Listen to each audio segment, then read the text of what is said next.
ఎప్పుడైనా ఎక్కడైనా మీ చేతిలోనే వార్తా ప్రపంచం. మీ మొబైల్లో, మీ కంప్యూటర్లో, మీ టీవీలో. సాక్షి టీవీ డిజిటల్ ప్రసారాల కోసం లాగిన్ అవ్వండి www.youtube.com/సాక్షి TV. Subscribe Sakshi TV YouTube channel. ఒక్కో హీరోకు ఒక్కో సెంటిమెంట్ ఉంటుంది.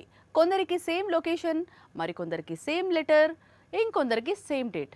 కానీ నాని సెంటిమెంట్ మాత్రం ఇంకొంచెం కొత్తగా ఉంది. 2023లో ఏం చేశాడో 2026లోనూ అదే రిపీట్ కావాలనుకుంటున్నాడు. అదెలా సాధ్యపడుతుందంటే నేను చేస్తాను కదా అంటున్నాడు. యంగ్ హీరోస్లో ప్రస్తుతం టాప్ పొజిషన్ను ఎంజాయ్ చేస్తున్నాడు నాని. హిట్ 3 లాంటి హిట్ తర్వాత ప్రస్తుతం పారడైజ్ అనే ఓర మాస్ మూవీలో నటిస్తున్నాడు. ఇందుకోసం దసరా కాంబినేషన్ రిపీట్ అవుతోంది. వచ్చే ఏడాది మూవీ రిలీజ్ ఉంది. అయితే 2023లో ఏం జరిగిందో ఇప్పుడు అదే రిపీట్ చేయాలనుకుంటున్నాడు న్యాచురల్. అందుకు కారణం బ్యాక్ టు బ్యాక్ హిట్స్ అందిరావడమే. ఇంతకీ 2023లో ఏం జరిగింది అంటే, ముందు శ్రీకాంత్ ఓదెలా మేకింగ్లో దసరా రిలీజ్ అయింది.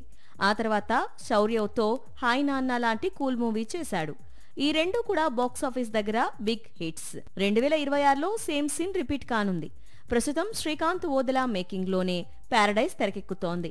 ఆ తర్వాత వెంటనే శౌర్య దర్శకత్వంలో కొత్త చిత్రం చేయబోతున్నాడట నాని. ఇందులో సుజిత్ చేయాల్సిన సినిమాను సైతం వెనక్కు నెట్టాడట.